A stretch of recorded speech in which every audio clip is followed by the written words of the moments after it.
The shuttle ride to Orbital Station Prime took 3 hours, and Captain Hyun Ji-woo spent most of it staring out the window at the massive structure growing larger in the viewport.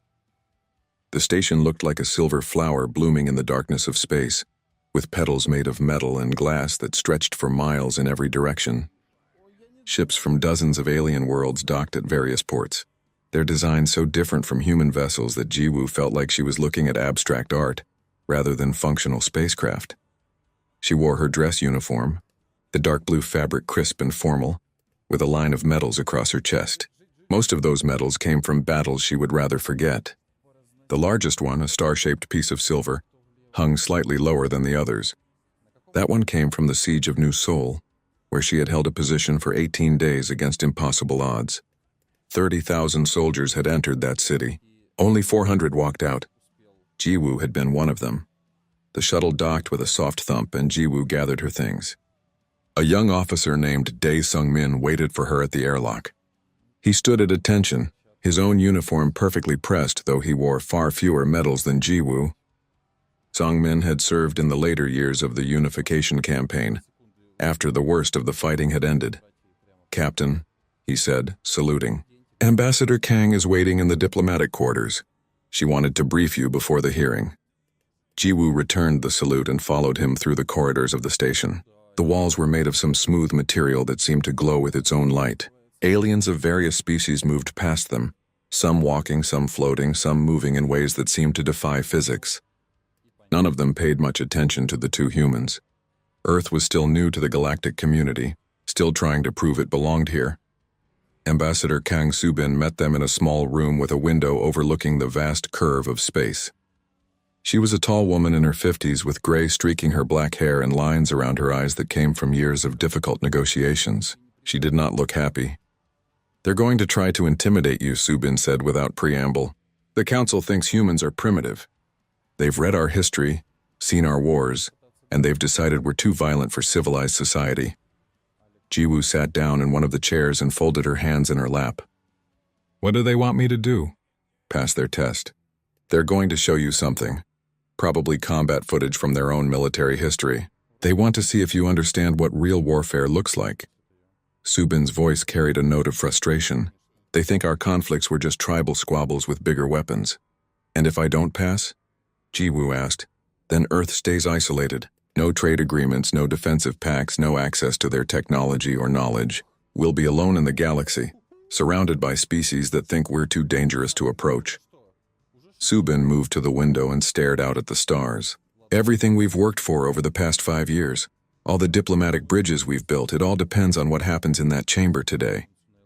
Ji-woo thought about that for a moment. She thought about the children back on Earth who were learning to live in a world without war. She thought about the cities being rebuilt, the colonies on Mars and Europa finally thriving now that humans had stopped killing each other. She thought about all the people who had died so that this generation could have peace. "I understand," she said quietly. Sung-min escorted her to the council chamber an hour later. The doors were enormous, at least 20 feet tall, made of some dark wood-like material carved with symbols from 100 different worlds. They slid open silently, revealing a circular room that seemed to stretch upward forever. Rows of seats rose in tiers around the central floor, and in those seats sat representatives from 17 different species. Ji-woo walked to the center of the chamber, her boots clicking on the polished floor. Above her, the ceiling showed a projection of space complete with slowly turning stars and distant nebulas. It was beautiful and overwhelming at the same time. The being in the highest seat stood up. He was tall and insectoid with 4 arms and a body covered in dark green chitin. His eyes were compound, reflecting light in a way that made them seem to shimmer. This was Vren, the council chair, and he looked down at Ji-woo with what might have been curiosity or might have been contempt. It was hard to tell with alien expressions. "Captain Hyun Ji-woo of Earth," Vren said, his voice translated by the universal communicator in her ear. "You stand before the Galactic Union Council to represent your species' application for full membership. We have reviewed your world's history and your military record. We have concerns." "I'm here to address those concerns, Council Chair," Ji-woo replied. Vren's mandibles clicked together in what the translator interpreted as a thoughtful sound. "Your species has been at peace for only 20 years. Before that, you spent centuries in nearly constant warfare. You have used nuclear weapons on your own people. You have fought over resources, over territory, over beliefs. Even now, we wonder if you truly understand what it means to be part of a peaceful galactic community. Other council members shifted in their seats. A reptilian being with blue scales leaned forward. A feline creature with silver fur watched with unblinking eyes. They all seemed to share Vren's doubts. We have been at peace for over 3,000 years, Vren continued. We have systems in place to resolve conflicts without violence. We have not seen true war in living memory. And yet your world... He trailed off, as if the words were too disturbing to speak. I understand your concerns, Jiwoo said.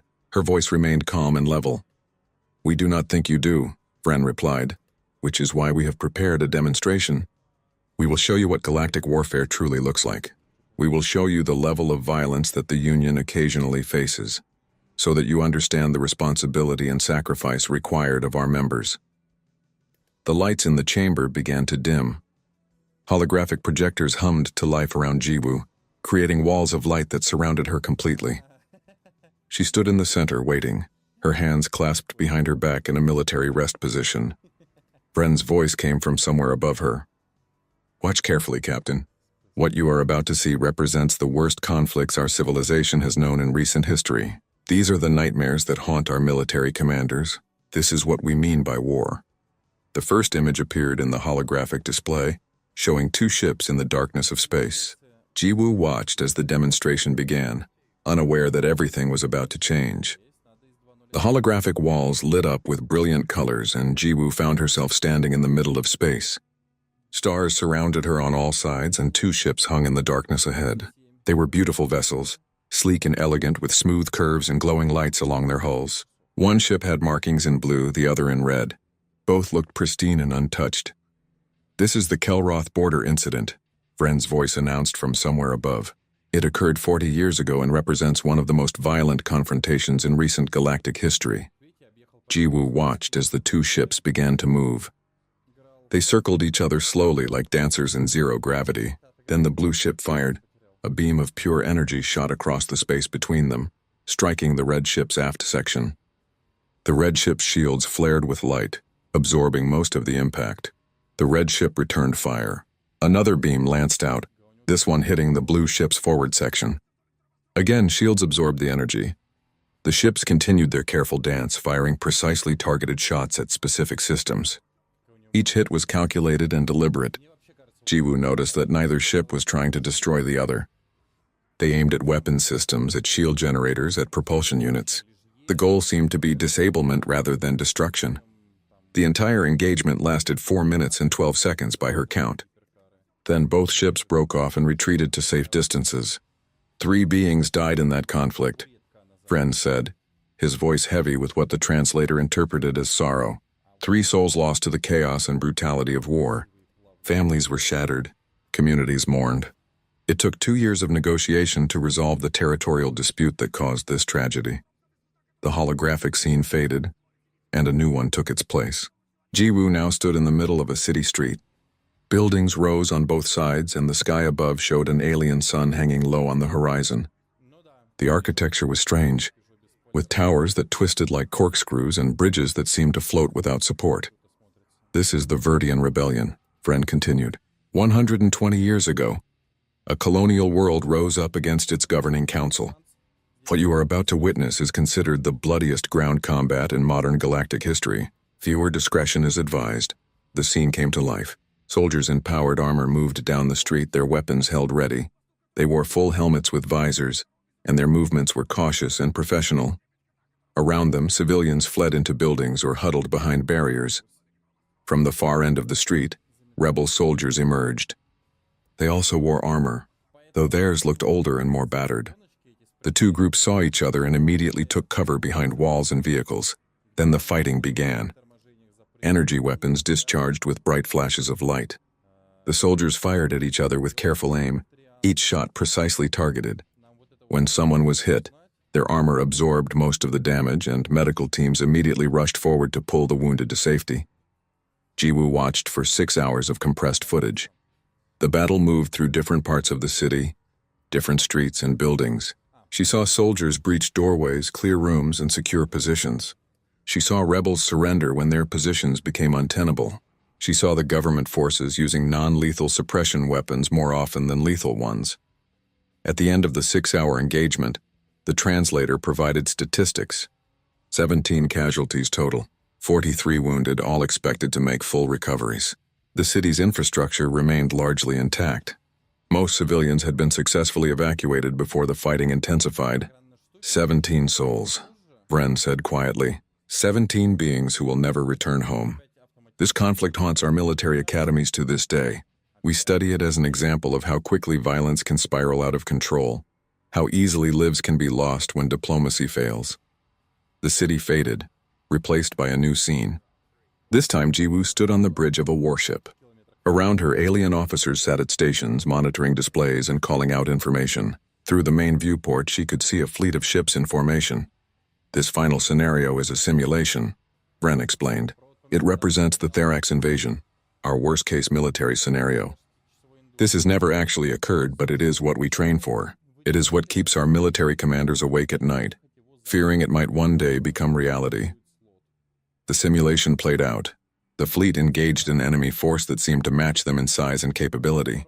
Ships maneuvered in formation, trading fire at long range. Some ships took critical hits and withdrew to safe positions. Others pressed forward, trying to break through enemy lines. The battle lasted 3 hours in the simulation. Jiwoo watched as the fleet employed tactics that were sound and reasonable. They protected their vulnerable ships, concentrated fire on priority targets, and maintained communication throughout the engagement.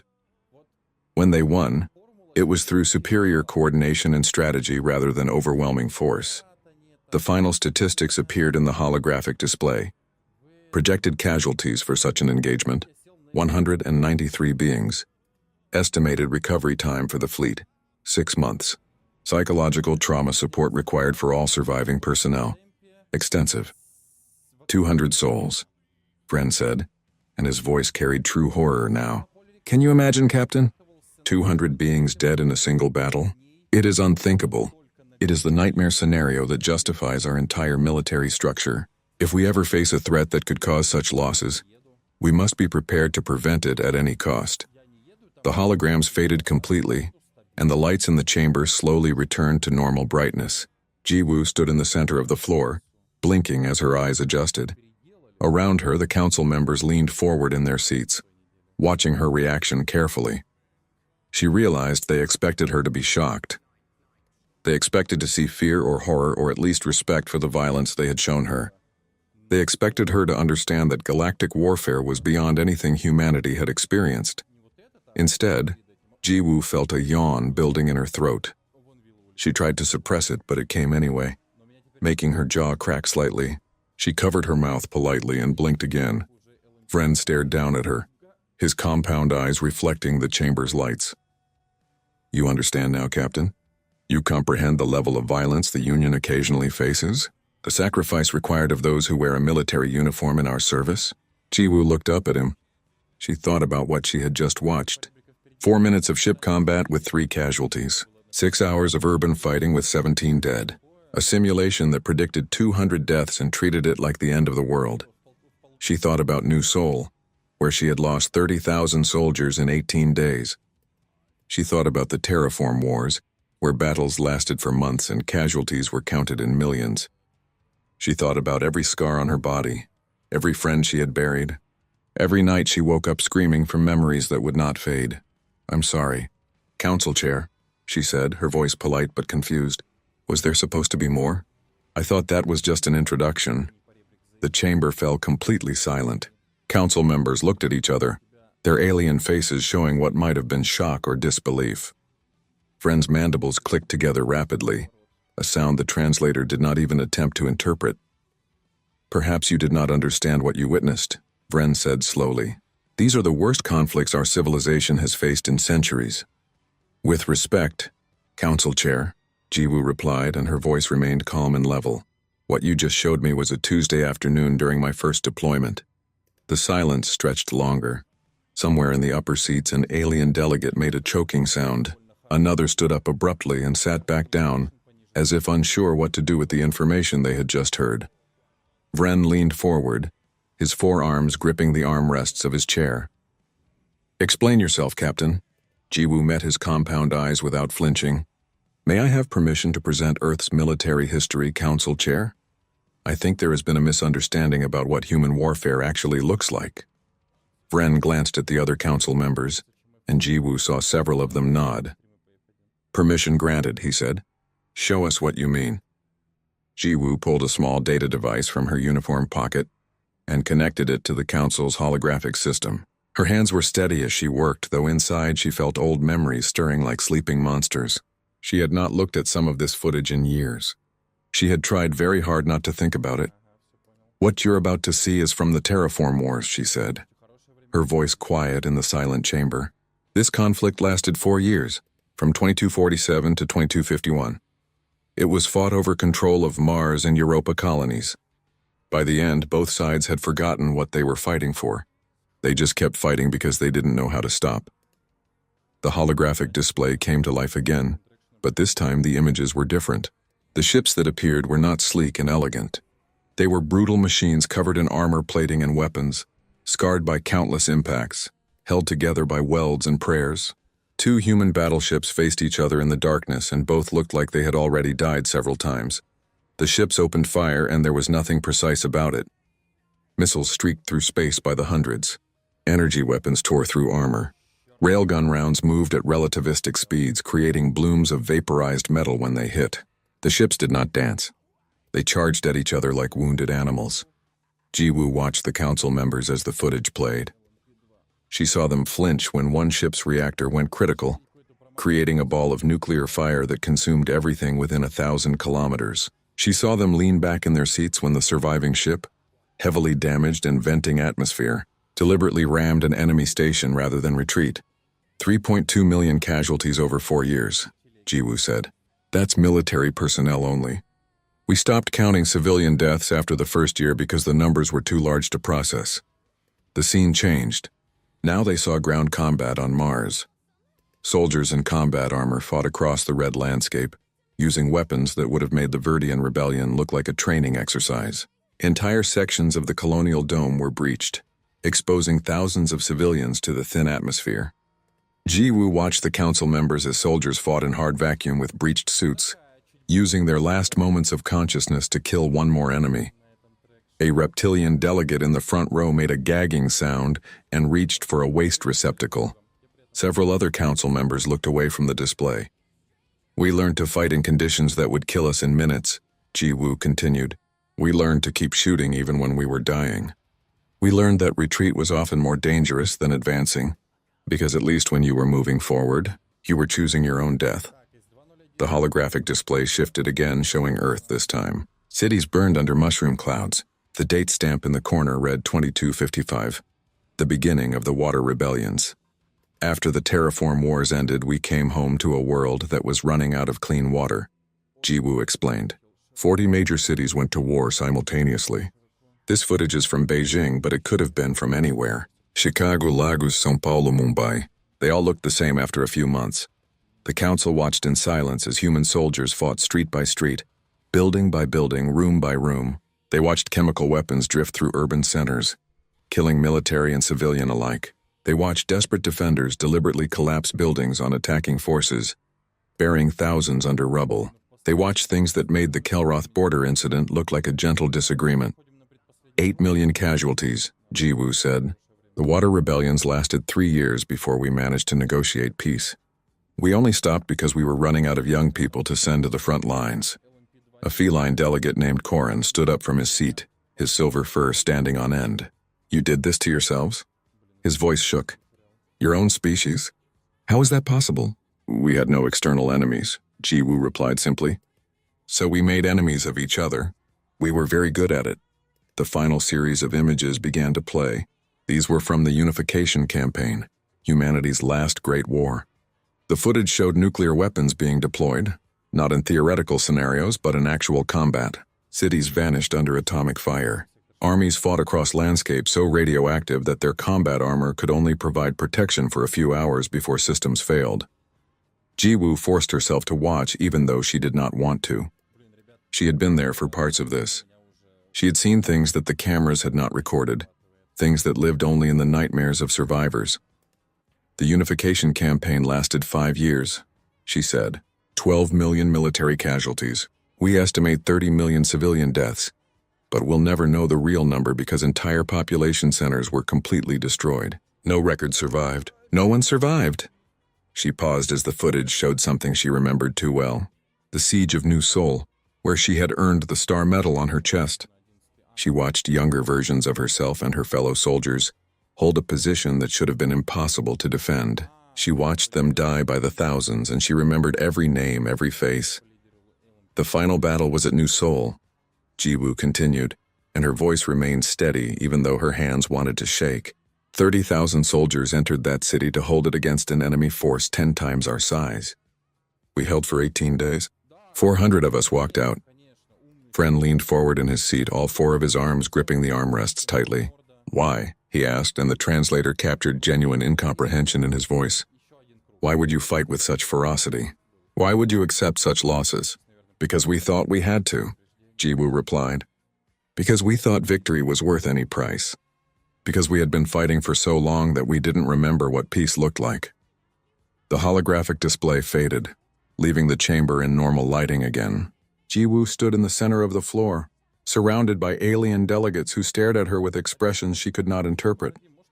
Some looked horrified. Some looked disgusted. Some looked afraid. A young delegate in the upper seats, a mammalian being named Tilnar, spoke for the first time. How did you survive? She asked. How does a species survive such violence? Barely, Jiwoo answered. We lost half our population across all the colonies. We destroyed our own infrastructure. We poisoned our own world. We created weapons that we'll be cleaning up for the next 1,000 years. And at the end, we looked at what we had done to ourselves and realized we had to stop or we would go extinct. But you did stop, Korin said quietly. 20 years ago, the fighting ended. Jiwoo nodded. We did. We came together and agreed that whatever our differences were, they weren't worth dying over anymore. We started rebuilding. We started healing. We started learning how to be human beings instead of weapons. She looked up at Vren, meeting his compound eyes directly. That footage you showed me at the beginning? The Kelroth border incident, the Verdian rebellion, your nightmare invasion scenario? I showed that footage to a class of 12-year-old students last month. It's in our children's history curriculum as an example of restrained engagement between professional military forces. The silence in the chamber was absolute. Even the ambient sounds of the station's system seemed to fade away. You teach this to children? Vren asked, and the translator captured something that might have been horror or might have been disbelief. We teach them what war costs, Jiwoo replied. We teach them what we lost and what we almost destroyed. We teach them so they never forget why we chose peace. And yes, we show them examples of militaries that fight with restraint and precision, because that's what we're trying to become. She took a breath and continued. Your military forces fight to minimize casualties and preserve life. That's admirable. That's what professional soldiers should do. Our military forces fought to maximize casualties because we thought that was how you won wars. We were wrong and it almost killed us. Now we're trying to learn your way.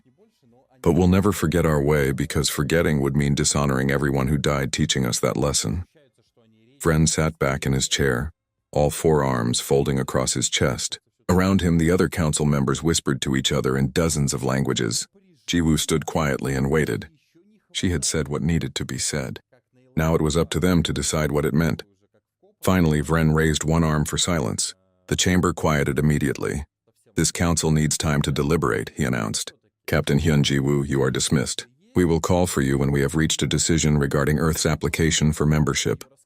Jiwoo saluted and turned to leave. As she walked toward the massive doors, she heard one of the delegates speak behind her, the voice carrying in the acoustic chamber. Are we sure we want these humans in the Union? They might be more dangerous than helpful. She did not turn around. She just kept walking, her boots clicking on the polished floor until the doors closed behind her. The waiting room was small and quiet, with a window that looked out at the curve of space. Jiwoo sat in one of the chairs and stared at nothing in particular, her mind far away. The adrenaline from the presentation had faded, leaving behind the familiar exhaustion that always came when she thought too much about the wars. The door opened, and Ambassador Kang Subin entered, followed by Sung Min. Subin's face was tight with worry, and she began pacing immediately, unable to stand still. "You went too hard," Subin said without preamble. "They're terrified of us now. They think we're monsters." "They asked for the truth," Jiwoo replied quietly. "Better they know now than when something real happens." "What's real is that we need this membership," Subin continued, her voice sharp with stress. "Earth needs access to their technology, their trade networks, their resources. We can't afford to be isolated. And now they're in there debating whether to quarantine our entire species." Sungmin moved to the window and looked out at the stars. "She did the right thing," he said softly. "Lying about our history wouldn't have worked. They would have found out eventually, and then they'd never trust us." Subin stopped pacing and rubbed her eyes. I know you're right. It's just that I've spent 5 years building relationships with these people, convincing them that humans can be civilized, that we're not the barbarians our history suggests. And in 1 hour that footage undid everything." "It didn't undo anything," Jiwoo said, looking at the ambassador. "It gave them the truth they needed to make an informed decision. If they reject us because of what we were, then we'll know where we stand. But I won't lie about the people who died in those wars. Their deaths meant something. They taught us what we needed to learn." Through the walls they could hear raised voices. The council was arguing, and from the sound of it, the debate was heated. Jiwoo tried not to listen to the specifics, but some words carried clearly enough. Dangerous. Unpredictable. Violent. Sungmin turned from the window. "You didn't show them the aftermath footage," he said to Jiwoo. "Why not?" Jiwoo met his eyes. "Because they're not ready to see what we became after we stopped fighting each other. They saw our capacity for destruction. They didn't need to see our capacity for rebuilding." "Maybe they did need to see it," Sungmin replied. "Maybe that's what would convince them."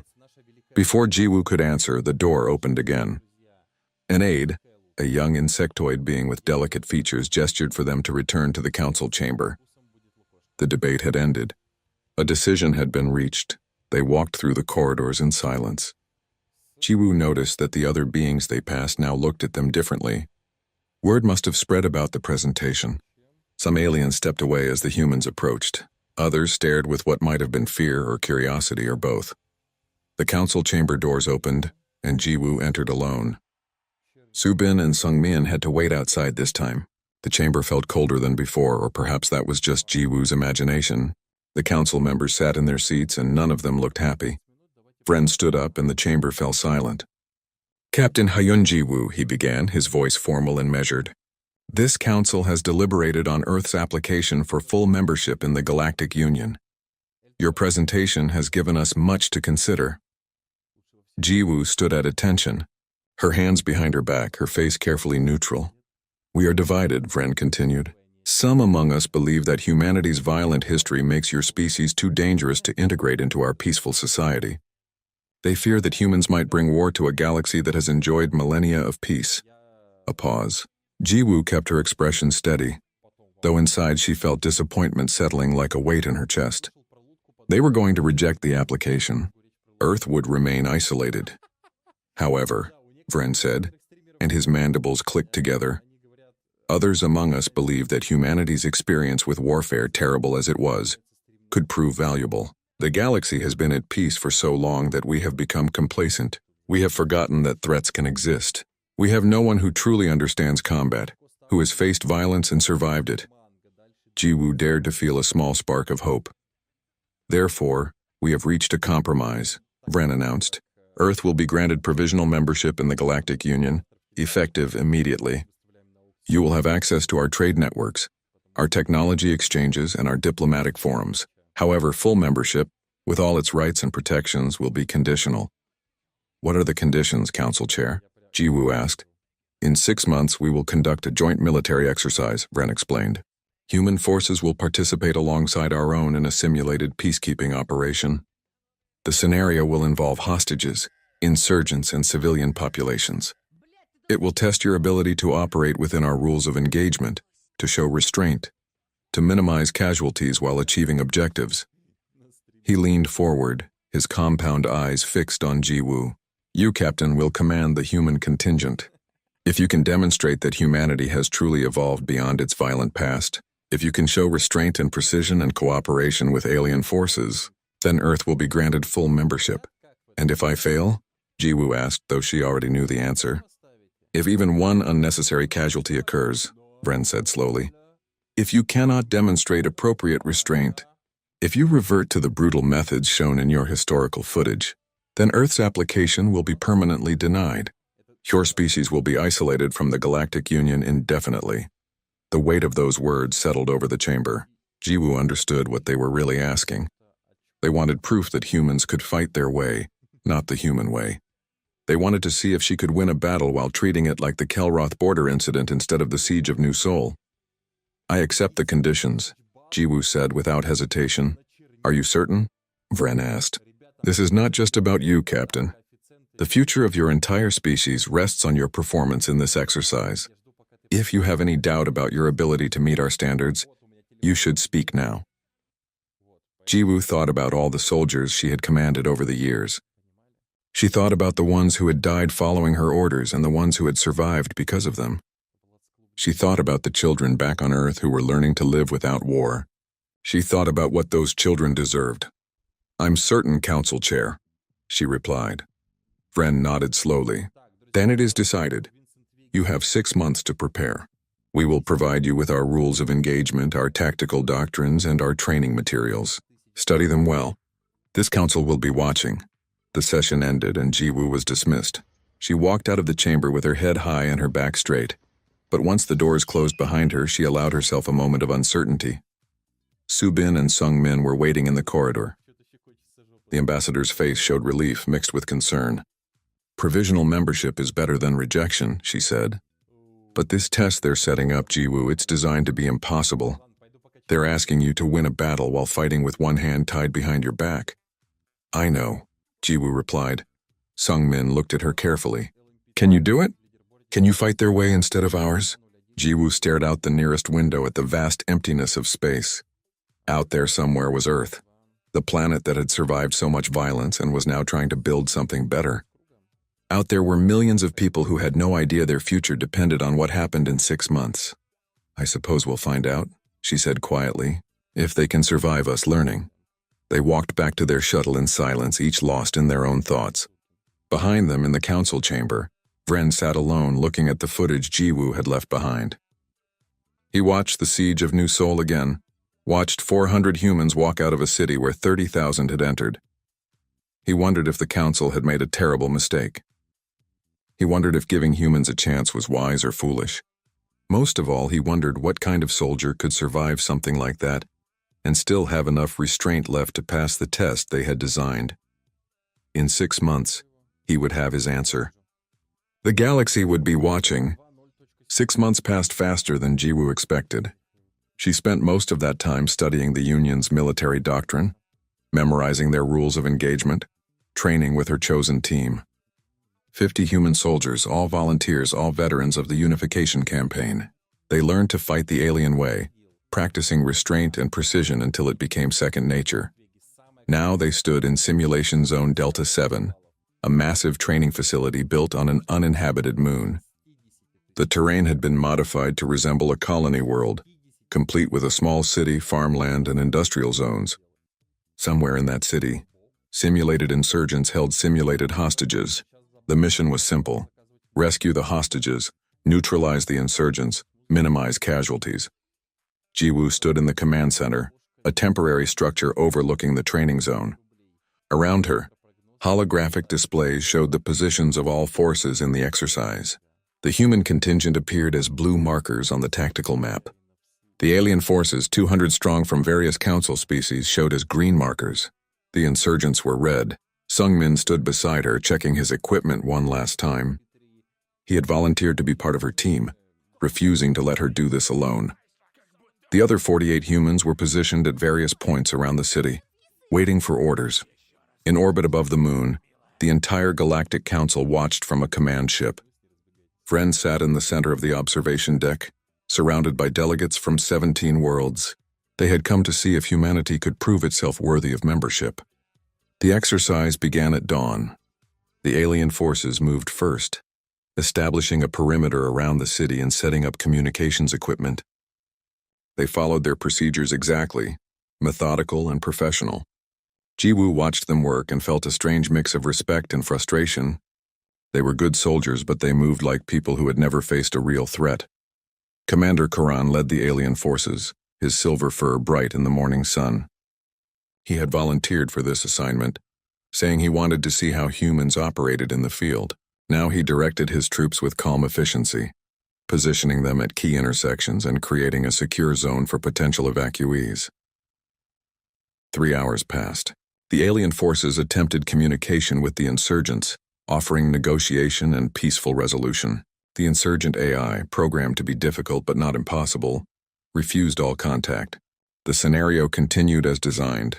Then the simulation escalated. One of the holographic displays showed an insurgent executing a hostage. The simulated civilian disappeared from the tactical map, dead according to the exercise parameters. In the command center, Jiwoo saw the alien forces hesitate. Their training had prepared them for negotiations and standoffs, but not for this level of violence. Koran's voice came over the communication channel, and Jiwoo could hear the uncertainty in it. "This isn't part of the standard scenario," Koran said. "We need to recalibrate, request new parameters from command. Give us 30 minutes to—" "Negative," Jiwoo interrupted. "The hostages don't have 30 minutes. Commander Koran, permission to assist?" There was a pause. Jiwoo could imagine the alien commander weighing his options, remembering the footage he had seen 6 months ago, wondering if letting humans take point was wise or dangerous. "Permission granted," Koran finally replied. "But remember your rules of engagement, Captain. No unnecessary force. No civilian casualties." "Understood," Jiwoo said, and she switched to the human channel. "All units, this is command.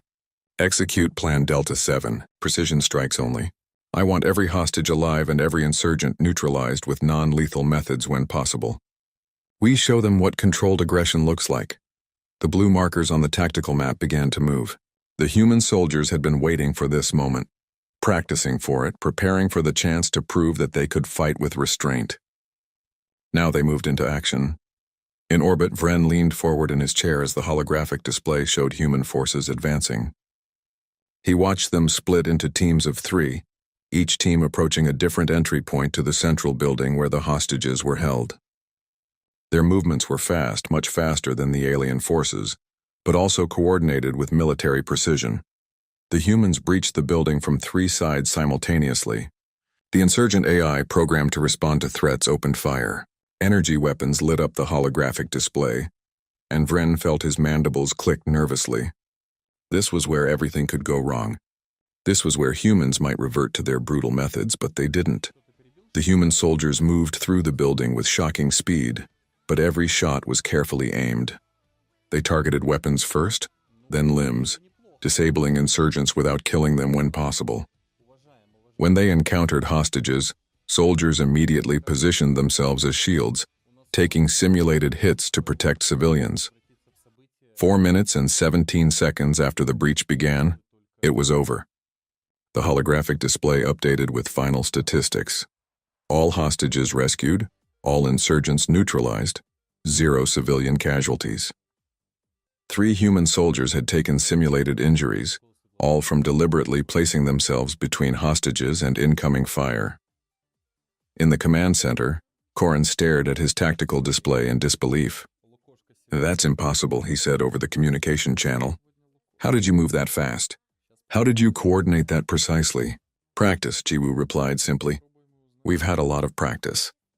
The alien forces moved in to secure the area, processing the simulated insurgents and evacuating the rescued hostages. Jiwoo watched the aftermath carefully, making sure her soldiers followed proper procedures for handling prisoners and documenting the engagement. Everything had to be perfect. There could be no mistakes. The debriefing took place in a large conference room back at the orbital station. The entire council was present, along with both human and alien military personnel. Vren stood at the head of the table, reviewing data from the exercise on a holographic display. "The mission was successful," Vren announced. "All objectives achieved with 0 civilian casualties and minimal use of force. Captain Jiwoo's team performed within acceptable parameters for Union military operations." Jiwoo sat quietly, waiting for the other shoe to drop. Success was good, but she knew the council still had questions. Vren turned to face her directly. You could have executed that operation from the beginning, he said. You were capable of that level of precision and speed from the start.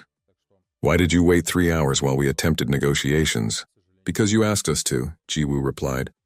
Because your way prioritizes peaceful resolution first and force as a last resort. We were demonstrating that we understand your priorities. A younger delegate, Tilnar, spoke up from her seat. But you're clearly more effective than our forces. Your soldiers moved faster, fought better, achieved the objective in minutes while our troops were still organizing. If you're this capable, why didn't your wars end faster? Why did they last so long and cost so many lives? The question hung in the air. Jiwoo took a breath before answering. Because in our wars, both sides fought like we did today, she said quietly. Imagine what you just saw in the simulation.